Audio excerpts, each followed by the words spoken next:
You bought something today. Don't lie. You did. And you didn't think about it for even half a second. You just grabbed it, tapped a card, and walked off, like a functioning miracle of civilization. But here's the uncomfortable truth. Somebody had to invent the shop. Somebody had to be the first human in history to stand behind a table, point at a thing, and go, "That'll cost you." And trust me, that person had no idea what they were unleashing on the rest of us.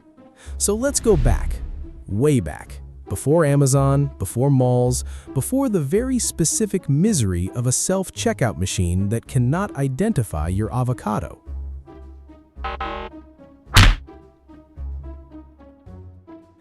(6,000 BC, Mesopotamia, modern-day Iraq, the Fertile Crescent, two rivers, the Tigris and the Euphrates, cutting through some of the richest farmland on Earth.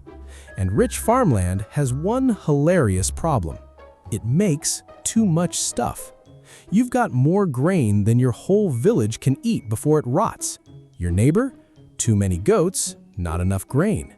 So one day, two people stared across a dusty field and had the single most important conversation in economic history. I'll give you grain, I'll give you a goat. Deal. Barter was born. Sounds simple. It was a logistical nightmare. Say you've got grain and you need sandals, but the sandal guy doesn't want grain, he wants fish. So now you've got to find a fish guy who wants grain, lug the fish across town, and pray the sandals are still there when you arrive. Economists call this the double coincidence of wants, which is the fancy way of saying good luck finding someone who wants exactly what you've got at exactly the moment you want what they've got. It was exhausting, it was inefficient, it was Tuesday. Fast forward to around 3500 BC, and a city appears. Uruk. And Uruk wasn't just a city. Uruk was the city. Probably the biggest settlement on the planet, with population estimates running from 40,000 up to 80,000 people. For 3500 BC, that's insane.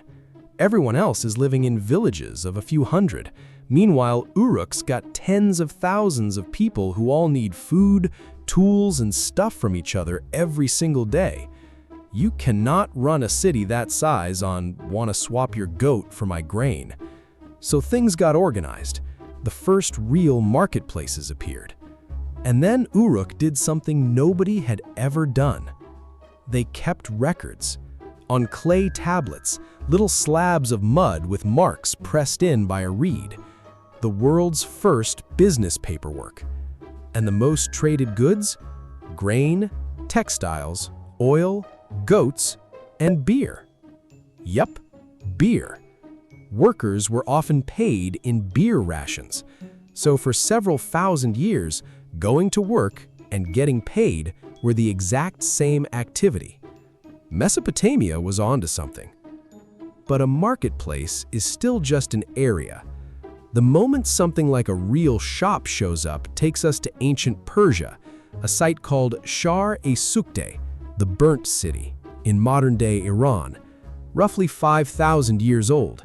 And archaeologists found something remarkable: dedicated spaces, separate from homes, separate from temples, used specifically for trading goods. It's one of the strongest candidates we have for the first fixed, permanent place built for buying and selling. Not a stall thrown up for one afternoon, an actual spot that existed for one purpose: commerce. Which means somewhere around then there was a first someone who showed up at the same place every day with their goods ready to trade. The world's first shopkeeper, who, I am certain, didn't make enough money and absolutely complained about it to their spouse every single evening. Some things never change. Now, here's the twist. You're picturing bread, pottery, maybe a little jewelry. Sure, that was there. But these early markets were also stocked with lapis lazuli from Afghanistan, copper from Oman, cedar from Lebanon, obsidian from Turkey, ivory hauled across enormous distances. These weren't local shops selling local junk. They were nodes in international trade networks, linking civilizations thousands of miles apart. By 3000 BC, merchants were making journeys that took months across deserts, mountains, and seas just to bring back the exact goods people wanted. The ancient version of international shipping, except instead of a tracking number and a 3 to 5 business day estimate, you got a guy on a donkey who'd arrive, eventually, probably, if the desert didn't get him. Customer service was limited.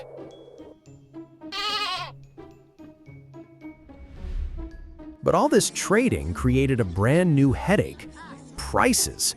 When it's just you and one other person, pricing is easy. You argue, you settle, you go home. But in a city of tens of thousands all trading at once, how do you decide what a pair of sandals is even worth? 10 measures of grain? 20? Half a goat? A third of a goat? Which frankly raises more questions than it answers. So Mesopotamia came up with a fix: the shekel. And to be clear, this was not a coin. Coins are a whole other story. The shekel started as a unit of weight, a set amount of silver or barley, a shared yardstick for value. Suddenly, you didn't have to wave a goat around. You could just say, "That's 2 shekels of silver," and everyone roughly agreed. 1 pair of sandals, 2 shekels. 1 measure of grain, 3. 1 goat, 7. 1 slightly used goat with minor behavioral issues, 4. And that's generous. For the first time in history, you could walk up to a market knowing what things cost before you got there. The price tag had been invented, and with it, the eternal human tradition of insisting something is way overpriced. A tradition that has continued every single day since, and will never, ever stop. And once we had shops and prices, we never looked back. Jump to Rome, around 110 AD. Emperor Trajan builds Trajan Market. Carved into a hillside, multiple levels, roughly 150 shops and offices. Often called the world's first shopping mall. 2,000 years ago, Romans were already pulling the classic move. Walk in for one thing, walk out with a sundial, a new toga, and mild regret. Confusing layout? Check. A food area? Check. A shop selling stuff you absolutely do not need but buy anyway? Definitely check. Some traditions are eternal. So here's the punchline to all of it. Every time you walk into a shop and pay for something, you're doing a thing humans have done in basically the same way for over 5,000 years. The goods changed, the buildings changed, but the deal, I've got something you want, you've got something I want, let's figure out what it's worth, is exactly the same as it was in Uruk in 3500 BC. The only genuinely new thing? The self-checkout machine, which the Mesopotamians never invented because they were smarter than that. They had someone behind the counter who could identify an avocado. You're standing on top of 5,000 years of humans slowly figuring out how to not carry a goat to dinner. And honestly, best invention ever. No notes. And if you enjoyed this, the goat would really appreciate a subscribe. He's been through a lot.